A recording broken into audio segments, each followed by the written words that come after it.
This is my drawing of Messmer, and this is one of the most beautiful trailers I've seen in a long time.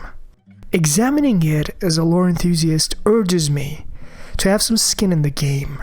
So, before we start the analysis, I'll attempt to predict 3 primary worldviews that we might see in the shadow of the Erdtree. Starting with Messmer. This guy is very much pro-Marika. Doesn't like the Crucible and actively tortures them, similar to how Marika sealed the omens underneath the sewers in the capital.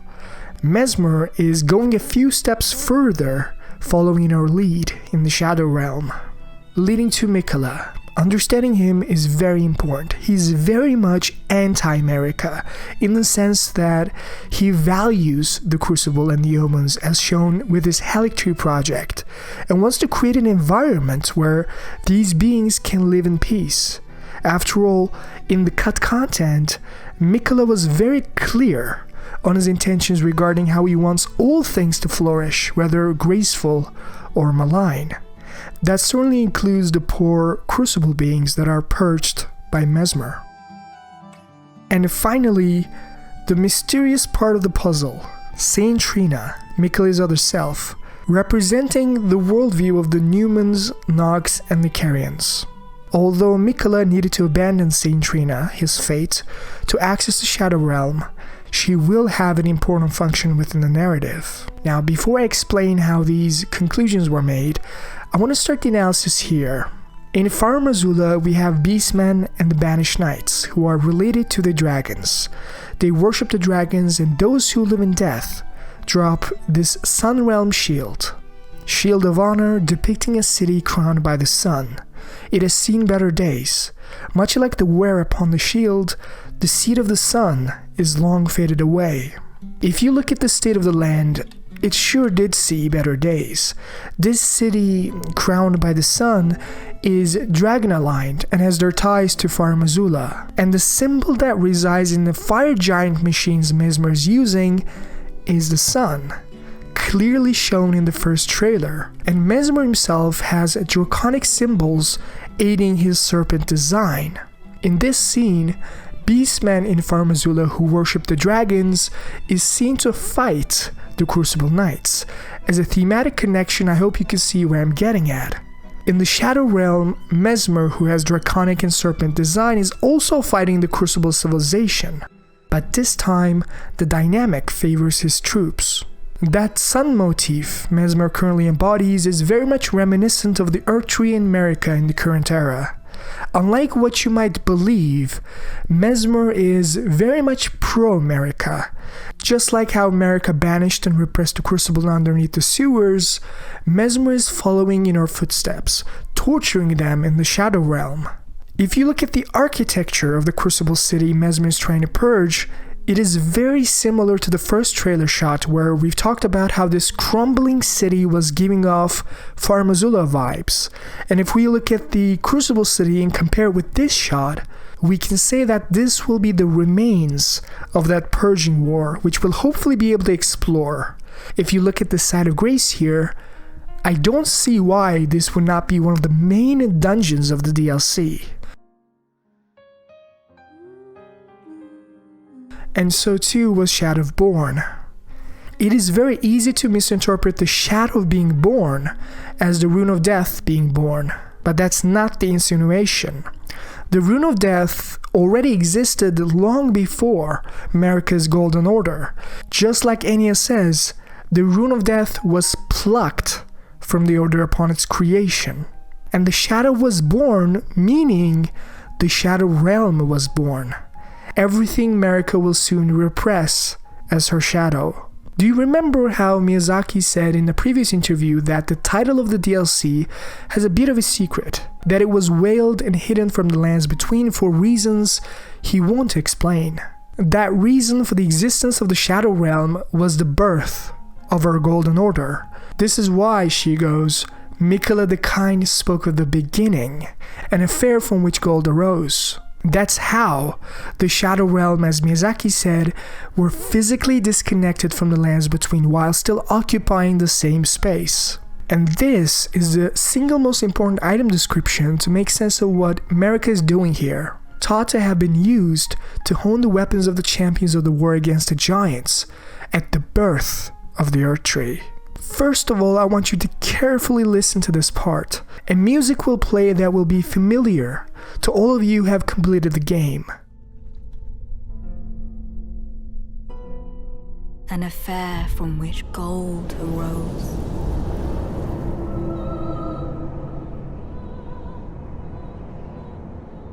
And so too was Shadow born.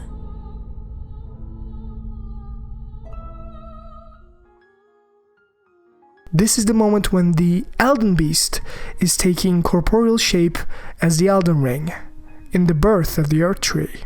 An idea that is further reinforced in the promotional material released soon after. Marika's Golden Order was birthed from the Shadow. This is one of the core insights that most people miss regarding Elden Ring's origin timeline. The Erdtree did not exist before the war with the giants, and what we see here as Marika walking forward is the aftermath of that battle. Right before Marika became a god, Erdtree was born, and the Elden Ring became the dominant theocracy in the realm. As a protection of the Erdtree states, but through countless victories in war, it became the embodiment of order. The question is, how did the Elden Ring become the embodiment of order? Marika is showing us the mechanics in the scene. The golden strands that she's pulling out are the same as the golden strands that Marika's hammer was imbued with after the shattering of the Elden Ring. This tells us that this is the fabric of the Elden Ring itself.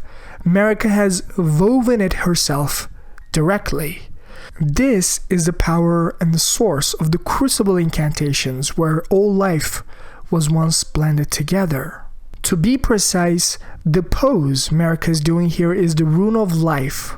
Just like we see in Marika's Sword Seal, that same symbology is also present in the Elden Ring. And this rune is the subversion of the Rune of Death. Its exact opposite. This is the moment Marika is creating her life-reinforcing and death-denying Golden Order, and this life rune is the very evidence of that. Do you remember how I said Elden Ring is the metaphysical representation of Elden Beast in my Metaphysics of Elden Ring video? It is my best work, so please watch it when you have the time. As this is the moment to apply that insight, Elden Beast has arrived on the lands between on a golden star.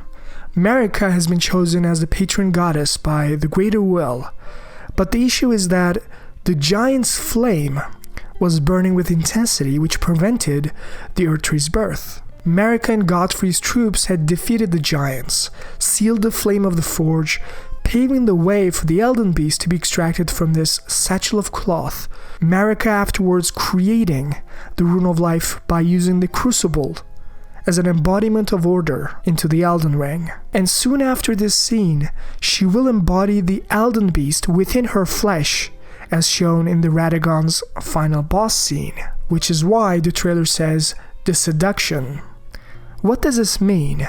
That seduction line is Marika being seduced into creating her epoch glistening with life, with the age of the Erdtree, plucking the Rune of Death from the laws of nature and being seduced into a life-reinforcing theocracy with the Elden Ring. And the betrayal line here is a clear reference to Marika's origins as Numans being thrown under the bus, so to speak, with the Golden Order. Remember that the Numans and the Nox desire for the Age of Stars.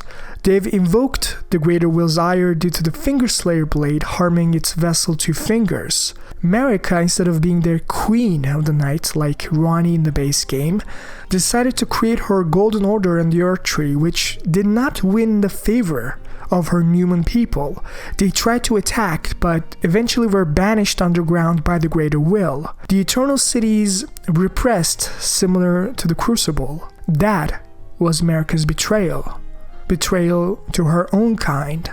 And this is the moment when some of you will ask, where is the Gloamite Queen? Isn't Marika defeating her and creating her Golden Order at this moment? No. Gloamite Queen timeline is extremely important to understand. As written in the lore, she wasn't defeated by Marika, but Malekith. And Malekith was a shadow-bound beast given to Marika after she becomes a god by the Greater Will, with the sole purpose of sealing away destined death. So Gloamite Queen can't be defeated at this moment, as Marika is just becoming Vision's vessel and doesn't have his shadow-bound beast Malekith besides him. The reign of the Gloamite Queen, which is the former Empyrean status of Melina, and the resistance to Marika's Golden Order starts after the birth of the Erdtree at the scene, not before. So the idea that that cloth we see is related to the Godskin Apostles or the Gloamite Queen, it is just not possible. Why isn't it possible? It's just not. Why not, you stupid bastard? The reign of the Gloamite Queen and her resistance happens after this event. And if we continue the trailer, the narrator goes, "What followed was a war unseen, one that could never be put to song." Looking at this poor Crucible omen impaled by all these spears, it is no wonder he has the title Messmer the Impaler. Although it's easy to think, at least in the first trailer, Messmer is sitting on his throne leading the Crucible in all things blasphemy, the second trailer was very explicit in how Messmer is not interested in leading the Crucible omens, but actually actively tries to torture them. The dynamic was all backwards. Miyazaki has previously referred to Messmer as continuing the theme of heroism. However, in the Shadow Realm, that concept is a bit twisted. Although Messmer is pro-Marika, and might think what he's doing here is an act of guarding the realm and making sure the Crucible is repressed, Miquella certainly doesn't think so. Like the narrator says, a purge without grace or honor, the tyranny of Messmer's flame. As the promotional text refers to, Miquella would abandon grace in pursuit of something greater. By shedding his flesh of all things golden, Miquella is attempting to access the forbidden realm of shadow. Otherwise, his golden lineage and Empyrean flesh would immediately be rejected by the Crucible and the Shadow Realm. Marika at this moment must have taken measures so that this Shadow Realm, physically disconnected realm, can't be accessed easily, which is why the trailer is emphasizing how Miquella was able to enter the Shadow Realm by abandoning his golden flesh, his lineage, and even his fate. He did all that not out of luxury, but because he had to. Especially the Saint Trina shot where the narrator says, abandoning even his fate, is very important to understand. Miquella needed to abandon Saint Trina to access the Shadow Realm. However, we know for a fact that Trina will make an appearance in the DLC. The question is, what will be Trina's motivations? First of all, remember that Miyazaki's confirmed that this DLC won't have characters that can die in the base game to not create problems with the DLC, which means Melina, whom sacrifices herself at the Forge, can't be Saint Trina referred to in the DLC. After all of us have playthroughs where the Erdtree is already burned and Melina is gone. She simply can't make a physical appearance in the DLC. Furthermore, Miyazaki has explicitly referred to how Miquella and Saint Trina will be different beings in his Chinese interview. 5 sacred branches charged with beguiling power, said to originate from the demigod Miquella. Although the 5 sacred branches line is a very sly reference to the hand, 5 fingers in Berserk, unlike what many lore theorists have assumed, it was never this Miquella that was the Griffith wannabe. It was his other self, Saint Trina. I've been very explicit in my previous videos that Miquella was one of the most kind-hearted souls in the narrative, and the dynamic within the DLC will be portrayed as Miquella representing gold while Saint Trina silver. Silver sword carried by clerics of Saint Trina inflicts sleep ailment upon foes. Saint Trina is an enigmatic figure. Some say she's a comely young girl. Others are sure she's a boy. The only certainty is that their appearance was as sudden as their disappearance. Do you remember which faction is associated with Silver in the base game? Newman's and the Nox, Marika's people. We know that these people wanted to create their own lord and was waiting for their time to shine. They've garnered the Greater Will's ire, and Ranni's ascension in the Age of Stars ending sealed the deal for them. They have finally defied their fate and replaced Greater Will's reign, embodying the principle of the Dark Full Moon under Ranni's Empyreanhood. Furthermore, a connection of Silver with Newman is the Beholder of Death, Devon, residing in Siofra River. As Twinned Armistead states, Devon is the silver while Darien is the gold. This duality also gets repeated with Marika's origins with Newman's and Radagon's origins with the Fire Giants, repeating the silver and gold dynamic, just like Trina and Miquella. Furthermore, there's a person in the game that has very similar political interests with Saint Trina. This person is not Miquella, but Ranni. When she appears in the merchant's shack in the beginning of the game, the place is filled with the mist of sleep, which puts Kali to sleep. Saint Trina is directly linked with the sleep magic. This is our first hint, but not the last. Ranni gives us another item called the Spirit Calling Bell. Dream states and spirituality had always had a bit of a link in the wisdom traditions, and these spirits are called into the lands between from this ethereal item and from this ethereal source, a land that can be accessed and an item that can be crafted by none other than Saint Trina. In the DLC trailer, we see Trina's Lillies in this Siofra River-esque location, which represents the moon, silver, and Mercury. Arrow carved to resemble a withered water lily, afflicts targets with a powerful sleep effect. In fact, if you use an Elden Ring interactive map to look for Trina's Lillies, you will not see any of them in Miquella's Erdtree when they exist almost everywhere else. However, Miquella's Lillies are present in Erdtree as expected. While if you filter for Miquella's Lillies in Siofra River, you will find none of them there. You will see Trina's Lillies there. As a final bit of a risky bonus prediction, take note of the purple-pink butterflies in the first trailer. With the color connections and their sleep effects, they just might be Saint Trina's butterflies. As even after Marika's insistence for Miquella to take the torch embodying the Golden Order, Miquella doesn't want to be Greater Will's mouthpiece and decides to fix this broken land in a bit of a different way.